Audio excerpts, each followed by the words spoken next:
اگر آپ کو ایمان اور یقین حاصل ہو تو پھر دعا کریں اللہ اس پر استقامت عطا فرمائے، پھر اس پہ ڈٹ جائے۔ نبی پاک صلی اللہ علیہ وسلم نے فرمایا میں اس بات کا خوف نہیں کرتا کہ میری امت کمزور ہو جائے گی، اس بات کا ڈر نہیں کہ پیسے ختم ہو جائیں گے، نہ یہ خوف ہے کہ بھوکی مرے گی۔ حضور کس بات کا خوف ہے؟ تو نبی پاک نے فرمایا خوف یہ ہے کہ ان کا یقین کمزور ہو جائے گا۔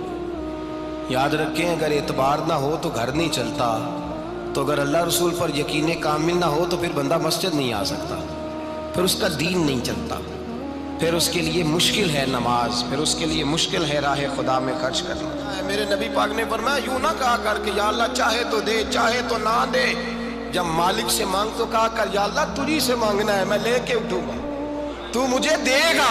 فرمایا جتنا تیرا یقین کامل ہوگا اتنا ہی اللہ تجھے جھولی بھر کے عطا فرمائے گا۔ کمزور سا مسلمان، لڑکھڑاتا سا مسلمان دیکھتا ہوں کرتا ہوں، اور یہ بھی نہ دیکھا کریں بھائی ایمان یقین کو استقامت کے درجے پہ لیں، یہ نہ دیکھا کریں کہ وہ کیسے دے گا، وہ کسی وسیلے کا محتاج نہیں ہے، وسیلے کو پسند کرتا ہے، پر وسیلے کا محتاج وہ بغیر وسیلے کے بھی دے دیتا ہے۔ ہر آدمی ماں باپ کے ذریعے پیدا ہوتا ہے، اگر پیدا کرنا چاہے تو جناب عیسیٰ کو بغیر باپ کے پیدا کر دیتا ہے، اگر پیدا کرنا چاہے تو حضرت آدم کو بغیر ماں اور باپ کے پیدا کر دیتا ہے۔ جب یقین رکھے، یقین قرآن مجید پڑھیے، حضرت موسیٰ علیہ السلام فرعون کے دربار میں کھڑے ہیں، چاروں جانب دشمن ہی دشمن ہے،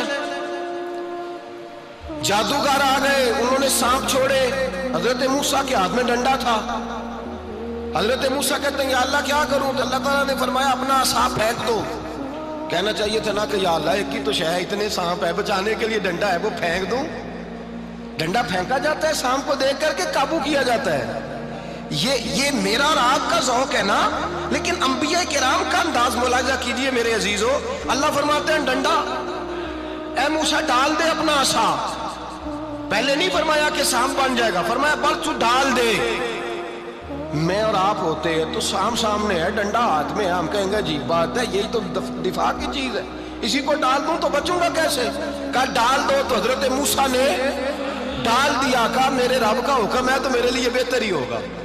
اللہ فرماتے ہیں جب موسیٰ نے ڈالا تو میں نے اس ڈنڈے کو، اس عصا کو اژدہا بنا دیا۔ اب کبھی عصا بھی اژدہا بنے، کبھی چھڑی بھی بہت بڑا اژدہا بنی ہے، لیکن قرآن کہتا ہے جناب موسیٰ نے ڈالا تو اللہ نے اژدہا، بلکہ اس سے پیچھے چلیے، عورتیں کمزور یقین کی ہوتی ہیں نا۔ جناب موسیٰ پیدا ہوئے تو اللہ فرماتے ہیں میں نے موسیٰ کی ماں کے دل میں بات ڈالی، ماں کے دل میں صندوق میں ڈال کے تو اس کو دریا میں بہا گئی۔ اور بھائی صندوق میں کہہ سکتے ہیں نا آکسیجن کیسے جائے گی، اور دریا میں بچے بچنے کے لیے ڈالے جاتے ہیں کہ ڈوبنے کے لیے ڈالے جاتے ہیں؟ ماں کے دل میں یقین کمزور نہیں تھا ماں کا۔ انبیاء کے ماں باپ موحد ہوتے ہیں، دین کو ماننے والے، ماں کے دل میں اللہ نے بات، اللہ قرآن میں کہتے میں نے وحی کی، میں نے القاء کیا، میں نے بات ڈالی۔ حضرت موسیٰ کی ماں کہتی ہے میں نے ڈال کے نا سمندر میں بیٹا، میں نے سمندر میں بیٹا ڈال کے صندوق میں بند کر کے رب کے حوالے کیا۔ آپ فرماتے ہیں میرے مالک کا بھروسہ کیا تو پھر میرے مالک کا کام دیکھو، کمال دیکھو، میں نے دریا میں ڈالا، اللہ نے فرعون کے گھر میں میرے بیٹے کی پرورش کرا دی۔ یہ یقین کہ حضرت موسیٰ کے پاس قوم آئی، قرآن پڑھیے، کہا جناب پانی چاہیے، وَإِذِ اسْتَسْقَىٰ مُوسَىٰ لِقَوْمِهِ، موسیٰ نے اپنی قوم کے لیے پانی مانگا، ہم نے کہا فَانْفَجَرَتْ مِنْهُ اثْنَتَا عَشَرَةَ عَيْنًا، اپنا ڈنڈا پتھر پہ مارو۔ عقل والا آدمی ہوتا تو اڑ جاتا، کہتا یا اللہ پتھروں سے بھی کبھی پانی نکلا ہے؟ اضرب بعصاک الحجر، مارو پتھر پہ ڈنڈا۔ اللہ کے نبی نے منٹ نہیں لگایا، ٹھا کر کے ڈنڈا لگایا، فَانْفَجَرَتْ مِنْهُ اثْنَتَا عَشَرَةَ عَيْنًا۔ اللہ فرماتے ہیں جناب موسیٰ نے ایک عصا مارا، میں نے 12 چشمے جاری کر دیے۔ تو لے تو اللہ کرتا ہے، اللہ کہتا ہے پڑھ نماز روزی دوں گا، کہتا ہے سوچتا ہوں۔ اللہ فرماتے ہیں آجا مسجد میں تیرا ہو جاؤں گا، کہتا ہے دیکھتا ہوں۔ رب فرماتا ہے تو میرے محبوب کی غلامی کر، میں تجھے محبوب بنا لوں گا۔ تو کہتا ہے تھوڑا بڑا ہو کے داڑھی رکھنی ہے، ابھی سیانا ہو کے، میں ذرا سرٹیفکیٹ لے لوں اسرائیل سے کہ کتنے سالوں کے بعد آئیں گے، پھر شروع کروں گا۔ پروگرام بنا رہا ہے، ابھی تو ارادے میں ہے۔ اللہ کے پیغمبر کا ڈنڈا، اور اس سے زیادہ آگے بات ہو گئی، پیچھے فوج لگی ہوئی ہے فرعون کی، مجمع ہے، ہزاروں لاکھوں کا لشکر لے کے، تلواریں نیزے، فرعون پیچھے، آگے دریا آ گیا۔ حضرت موسیٰ علیہ السلام کھڑے ہیں، اب کدھر جائیں؟ اللہ پاک نے فرمایا مارو ڈنڈا۔ کہاں؟ پانی پہ ڈنڈا مارو۔ اب حضرت موسیٰ علیہ السلام پانی پہ ڈنڈا مارے تو پانی ابھرے گا، اس سے زیادہ کیا ہوگا؟ پہلے پتھر پہ ڈنڈا مروایا تو پانی نکلا، اب پانی پہ ڈنڈا مروایا فَإِذْ فَرَقْنَا بِكُمُ الْبَحْرَ فَأَنْجَيْنَاكُمْ وَأَغْرَقْنَا آلَ فِرْعَوْنَ۔ اللہ فرماتے ہیں موسیٰ نے پانی پہ ڈنڈا مارا تو میں نے پانی میں رستے بنا دیے۔ ایک جگہ ڈنڈا مارا تو پانی نکل آیا، دوسری جگہ عصا مارا تو پانی خشک ہو گیا، 12 چشمے بن گئے، 12 رستے بن گئے دریا میں سے۔ حضرت موسیٰ علیہ السلام گزر گئے اور اللہ فرماتے ہیں فرعون بھی آیا تو اسے میں نے غرق کر دیا، اور وہ کھڑا دیکھتا ہی رہ گیا کہ بنا کیا ہے۔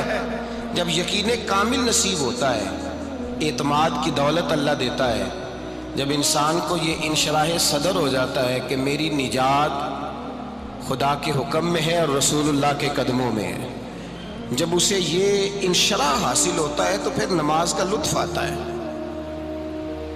غور کیجئے کیا جملہ کہہ دیا میں نے۔ پھر اسے نماز کا پھر اسے نماز بوجھ نہیں، بلکہ نماز نہ پڑھے تو اس پر بوجھ ہوتا ہے۔ پھر قرآن مجید اس کی روح کا ساتھی ہو جاتا ہے، پھر عبادات، تقوی، پرہیزگاری، پھر وہ ایک سنت کے چھوٹنے پر پریشان رہتا ہے جب یقین کی دولت نصیب ہوتی ہے۔ قرآن مجید فرقان حمید نے کہا ایمان لاؤ تو پھر ایمان پہ ڈٹ جاؤ، مسلمان بنو تو پھر اسلام پر۔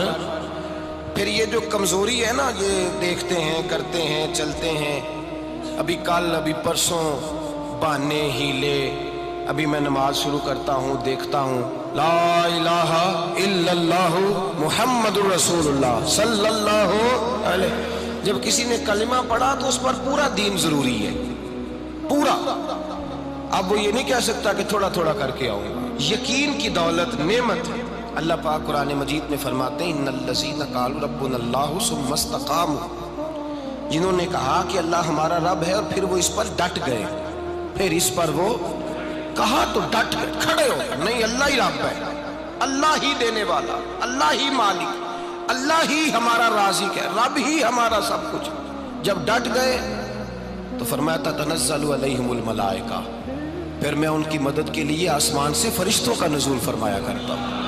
فرشتے کیا کہتے ہیں؟ اللہ تخافوا ولا تحزنوا، غم نہ کرنا، خوف نہ کھانا، وابشروا بالجنۃ التی کنتم توعدون، ہم تو تمہیں اللہ تبارک و تعالیٰ کی اس جنت کی خوشخبری دینے آئے ہیں جس کا رب نے تمہارے ساتھ وعدہ کیا ہوا ہے۔ پھر فرشتوں کا نزول ہوتا ہے، لیکن شرط کیا ہے کہ ایمان لائے، اور پھر ایمان پر پھر یہ نہ سوچے کہ وہ کس طرح دے گا، وہ کیسے عطا کرے گا، وہ میری مدد کس طرح کرے گا، نظام کیسے چلے۔ ڈٹ جائے، کہے میرے اللہ کا حکم ہے تو میں نے حلال ہی کھانا ہے، میرے رب کا حکم ہے تو میں نے تھوڑے پہ گزارا کرنا ہے، میرے مالک کا حکم ہے تو میں نے اپنی جیب دیکھنی ہے، دوسرے کی نہیں دیکھنی، میرے رب کا حکم ہے تو میں نے اس کی اطاعت میں رہنا ہے۔ جب ڈٹ جائے گا اللہ کے احکامات پر، جب ڈٹ جائے گا تو اللہ فرماتا ہے پھر میں تیری مدد کے لیے فرشتوں کا نزول کروں گا۔ نبی پاک صلی اللہ علیہ وسلم نے فرمایا 2 دولتیں اگر کسی کو اللہ دے دے تو سمجھے اللہ نے اسے دنیا کی سب سے زیادہ دولت عطا فرما دی۔ یا رسول اللہ وہ کون کون سی چیزیں ہیں؟ فرمایا ایک جس شخص کو اللہ نے معاف کرنے کی دولت عطا کر دی، جو معاف کرنے لگ گیا، جس کی طبیعت میں درگزر آ گیا، جو معاف کرنے لگا، غلطیاں معاف کرنے لگا، جس کو ایک دولت یہ مل گئی۔ اور دوسرا میرے مصطفیٰ نے فرمایا جسے اللہ نے یقین کی دولت عطا فرما دی، جس کو یہ 2 دولتیں مل جائیں، ایک درگزر کرنا، دوسرا رب رسول پہ یقین کامل رکھنا، اسے کائنات کی ہر شے مل گئی۔ میرے نبی پاک نے فرمایا جب بھی دعا مانگو خدا سے یہ 2 نعمتیں مانگا کرو، عرض کیا کرو اے اللہ درگزر کی دولت عطا فرما، اے اللہ تو ہمیں یقین کی دولت عطا فرما، ایمان کی قوت اور پختگی نصیب فرما۔ میرے بھائی حضور نے فرمایا مانگ کے لو۔ کمزور ایمان والا شخص کسی کام کا نہیں ہوتا۔ جس آدمی کے ذہن میں شک کا بیج ایک دفعہ جنم لیتا ہے وہ آدمی تو غلام سے بدتر ہے، بے کیف سجدہ، روٹھی روٹھی سی عبادت، اس کی زندگی کیفیات سے خالی ہے۔ جس شخص کو پتہ چل جائے نا لوگ میرے مخالف ہیں، اس کا تو سجن رہتا ہی کوئی نہیں۔ اصل بات یہ ہوتی ہے کہ یہاں سوچ بیٹھا ہے کہ دنیا میرے خلاف ہے، مخالفت یہاں بیٹھ گئی ہے، دو بندے باتیں کر رہے ہیں تو پریشان ہے، میرے خلاف ہی لگے ہوئے ہیں، میری ہی بات ہو رہی ہے، کیونکہ اصل تکلیف کہاں ہے؟ اور اگر یہاں یقین کامل ہو گیا نا کہ سارے مجھ سے پیار ہی کرتے ہیں، تو پھر دو بندوں کو بات کرتا دیکھیں گے تو یہی سوچے گا میری تعریفیں کر